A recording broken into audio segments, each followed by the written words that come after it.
Hi hello అందరికీ ఇది గృహప్రవేశం వీడియో అండి. అయితే ఇల్లు కట్టడం ఒక ఎత్తు అయితే ఇంటి గృహప్రవేశం చేయడం ఒక ఎత్తు.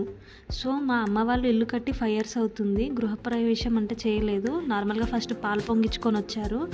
అయితే ఇల్లు కట్టాక ఇంటి ద్వారానికి రైట్ సైడ్ పాలమూరం అనేది పెట్టాలి. ఇది ఎంతమందికి తెలుసో చెప్పండి. అది పెడితే పెట్టడం వల్ల ఇంటికి ప్రాణం పోసినట్టంట.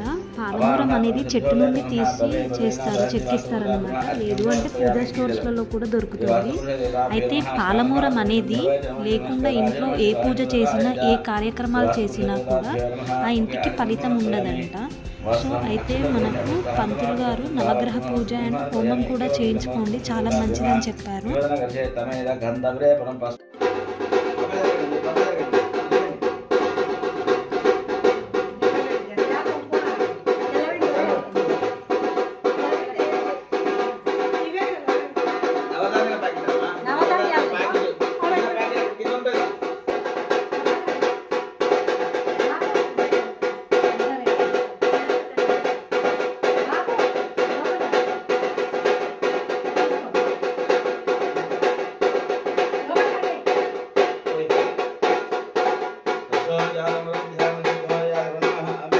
ఇక్కడ ఇలా ఒక రంధ్రం చేసి అందులో ఈ పాలమూరం అనేది పెడతారన్నమాట. అక్కడ పూజ చేసి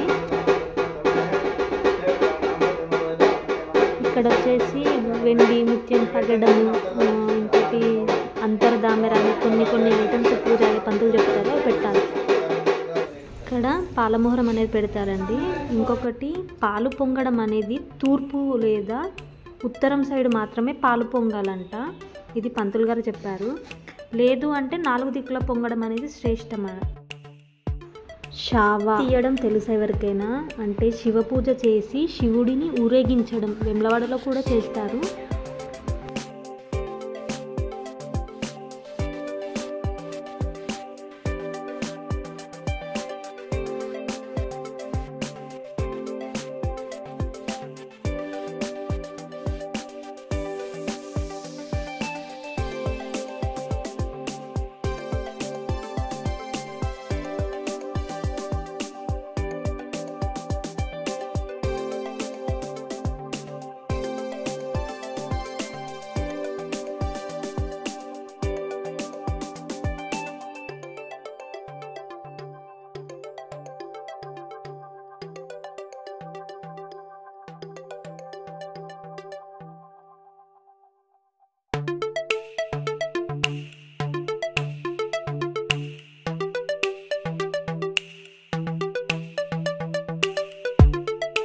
ఇలా శివుడిని పల్లకిలో పెట్టి ఊరేగించుతారన్నమాట. ఇదే షావ తీయడం అంటారు. చూడండి.